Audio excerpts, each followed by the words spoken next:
Regresamos a Punto y Contrapunto. Este martes, el Senado de la República eligió a Loretta Ortiz para ocupar un lugar en el Pleno de la Suprema Corte de Justicia de la Nación en lugar del ministro José Fernando Franco González Salas, que dejará el encargo el próximo 12 de diciembre. Las propuestas enviadas por el presidente López Obrador fueron Bernardo Batis, Verónica de Gibés Zárate y Loretta Ortiz, los tres consejeros de la Judicatura Federal.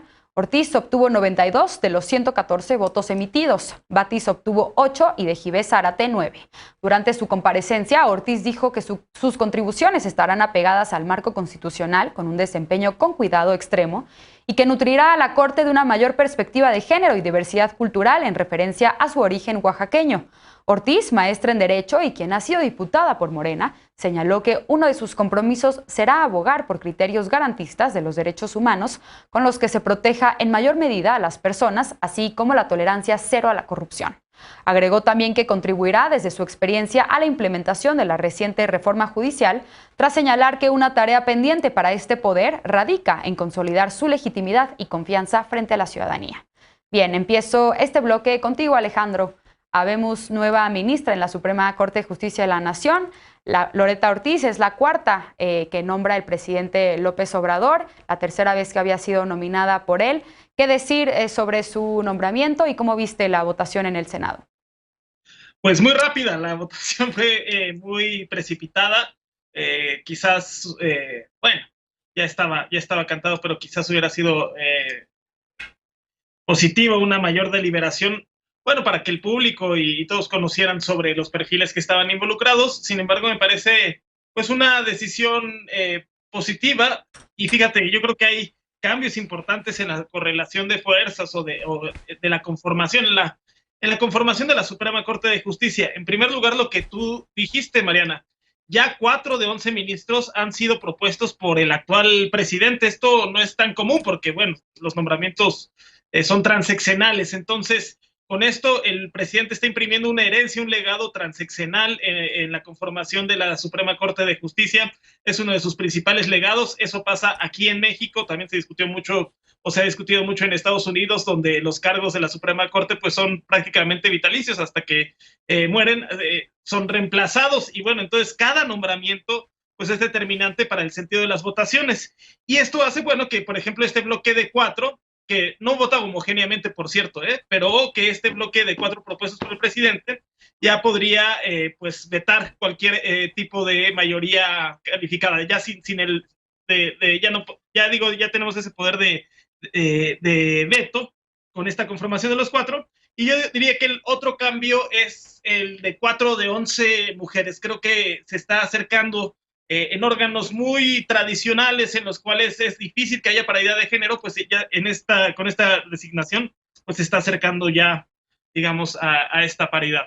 Creo que también desde esa perspectiva una muy buena noticia. Aunque Loretta dijo que ella iba a votar en independencia, vamos a ver si es así. Pili, ¿cómo ves la designación de la nueva ministra en la Corte? La bancada del PAN había respaldado su nombramiento entre la terna que propuso el presidente López Obrador. ¿Qué te parece a ti su perfil? Y ahora algo que mencionaba Alejandro, que es esta composición al interior de la Suprema Corte y la configuración de fuerzas, pues será muy relevante también tras el tema que acabamos de tocar en el bloque anterior sobre cómo podría la Corte frenar el acuerdo publicado ayer por el presidente. Así es, Mariana, mi partido de alguna manera era la propuesta que respaldaba, la de Loretta, y bueno, siempre que una mujer encabeza un cargo, lo aplaudo porque cada vez vamos llegando a más espacios, independientemente de la ideología política que sea, y más un cargo tan importante como ser ministra de la Corte. Y bueno, entre los cargos más importantes que la administración del presidente López Obrador pues le corresponderá proponer es justamente la que acaba de ser electa el día de hoy para renovar a un ministro de la Suprema Corte de Justicia de la Nación, la designación que finalmente pues recayó en Loretta Ortiz. Admiro su trayectoria, esperemos que cumpla las expectativas. Y bueno, finalmente pues los senadores lograron ponerse de acuerdo para designar a una de las 3 propuestas enviadas por el Ejecutivo sin mayor sobresalto. Como dice Alejandro, fue una votación rápida, una votación con buen ánimo, que me parece que transcurrió bien.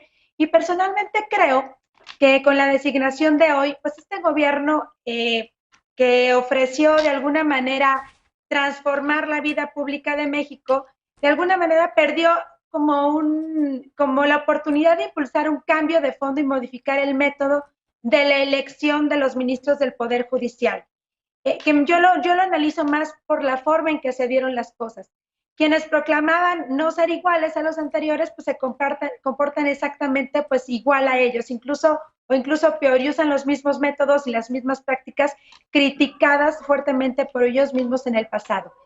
Y bueno, la historia nos ha demostrado la importancia de dividir el ejercicio del poder público para no incubar dictadores, congresos a modo o cortes autoritarias.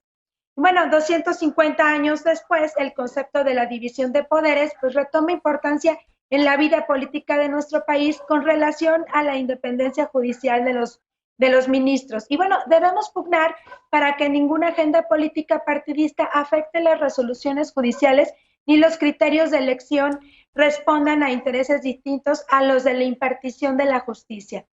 Y bueno, nada más ya para terminar, la naturaleza de la función judicial exige quienes lo desempeñen contar con un perfil altamente profesional en la ciencia jurídica, que me parece que Loreta lo cumple, más que representar directamente la voluntad popular o un proyecto político de partido.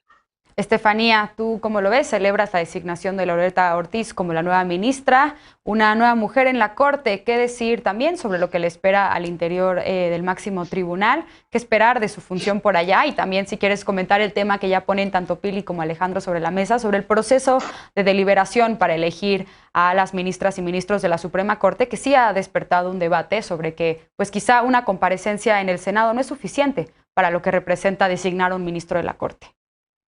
Una comparecencia larguísima, además, que se celebró el viernes, duró 7 horas, me la aventé toda por mera curiosidad, y fue dirigida por la Comisión de Justicia, donde se hace este ejercicio de preguntas y respuestas, principalmente sobre temas importantes que se discutirán en la Suprema Corte de Justicia, donde tendrán o importará su visión sobre ellos. Uno de esos temas es el derecho a decidir, o el aborto, y ahí yo desde la terna pasada, donde estuvo también Loreta, para mí Loreta era mi apuesta, no solamente por su recorrido ni su experiencia, sino por las posturas que tiene en estos temas tan importantes como el tema de pues el aborto, de la amnistía, y siempre me ha parecido un perfil muy progresista que está dispuesta a discutir más allá del efecto punitivista de las leyes, y eso me parece una cosa muy admirable. Además, era una buena terna, estaba Batis, que es un gran jurista muy reconocido. Sin embargo, estos tiempos llaman para el cambio, y el cambio siempre requiere de una mujer, y a mí me parece maravilloso que se una otra mujer a la Suprema Corte de Justicia.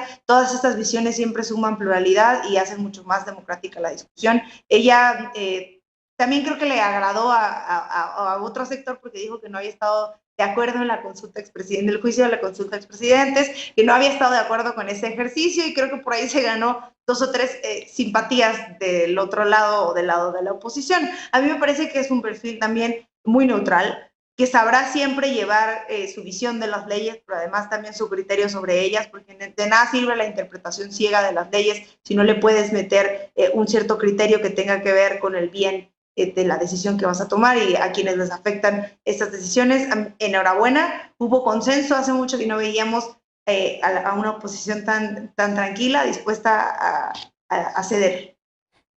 A ver, Víctor, ¿tú cómo lo ves? Una ministra más progresista, ¿coincides con esta lectura que hace Estefanía? Y también qué decir sobre el proceso de deliberación. Muchas organizaciones ciudadanas pues lamentaron que los ministros y ministras que estaban propuestos en la terna pues no se reunieran, el ministro y las ministras no se reunieran con la ciudadanía para de alguna manera escuchar sus peticiones y hacer un proceso más abierto y más deliberativo. ¿Qué decir al respecto? Bueno, no puede ser de otra forma, es decir, un procedimiento y un debate pues expedito, rápido, pues porque el mismo Senado ya la había elegido como integrante del Consejo de la Judicatura Federal. Entonces ya también me parece que hay pragmatismo tanto por parte del presidente de presentar una terna que pues prácticamente ya había sido también, los 3 integrantes ya tenían el visto bueno por parte del Senado de la República. Entonces no había forma de que no pudiera ser rápido y con este consenso al que todos, por supuesto que celebramos, porque hemos visto discusiones tanto en la Cámara de Diputados como en el Senado de la República, muy ríspidas, con mucha confrontación, con mucha fractura. Y pues me parece que ya era hora también por pragmatismo para que los tiempos no se rebasaran. El mismo pragmatismo que vemos en el presidente presentando un acuerdo para llegar a los resultados de su régimen en cuanto a obras de infraestructura se refiere, vemos un pragmatismo a la hora de presentar una terna sin perfiles que pudieran de pronto generar polémica o generar inconformidades de más. Me parece también que en este sentido, pues los legisladores quisieron hacerlo igual de forma rápida, sacrificando tal vez esta petición por parte de las organizaciones, pero lo cierto es que en términos generales, el perfil de los tres es con este progresismo del que se habla. Me parece que hay señales también entonces para confiar en que la Corte, pese a que a los tres se les señaló como cercanos al presidente y a la 4T, hay elementos que nos permiten confiar en que puede ser estas decisiones neutrales. Además, ya vimos que los ministros, incluidos los que fueron propuestos por el presidente, no necesariamente van de la mano con las ideas. Recientemente, bueno, pues fue por unanimidad la resolución en contra de la pretensión de ampliar el mandato o el cargo del presidente ministro de la Corte y de los integrantes del Consejo de la Judicatura. Entonces, en ese sentido creo que hay confianza y ayuda además, porque la verdad es que en cuanto a diseño institucional, una democracia se fortalece cuando hay legitimidad y Loreta llega, pese a su cercanía a la 4T, con legitimidad, confianza y va a tener neutralidad. Bien, a ver, Alejandro, vi que reaccionaste a lo que decía Víctor sobre si... Bueno, vi que hiciste una expresión cuando dijo que pues este proceso fue muy rápido. Debió de haber sido, ¿hay que celebrar este consenso al interior del Senado o más bien deberíamos buscar una mayor deliberación y discusión sobre los perfiles que llevan a la Corte? Sí, yo creo que tenemos que ir hacia un parlamento cada vez más abierto, en donde no solamente se imponga la fuerza de la mayoría o de las mayorías, que es importante la construcción de consensos multipartidistas sin lugar a dudas, pero también que el Parlamento pues contribuya a que haya una mayor difusión de los perfiles, de las designaciones, que haya una mayor participación de la sociedad pues en el proceso de toma de decisiones y sobre todo también pueden dar mejor acompañamiento en designaciones. Bien. Pero digo, la verdad es que sí, también Víctor tiene razón, ella viene del Consejo de la Judicatura y ahora el lugar que queda vacante, también habrá que ver cuáles son las propuestas para este consejo. Bien, pues vamos a ver el desempeño de la nueva ministra y sí hay que celebrar que sea una mujer quien llegue a la Corte. Vamos a una pausa. Ante el Consejo de Seguridad, el canciller Marcelo Ebrard demandó que los gobiernos establezcan y mejoren mecanismos para monitorear y prevenir el tráfico ilícito de armas. Veremos qué opinan las y los panelistas sobre esta lucha del gobierno mexicano. Regresamos con esto a Punto y Contrapunto. No te vayas.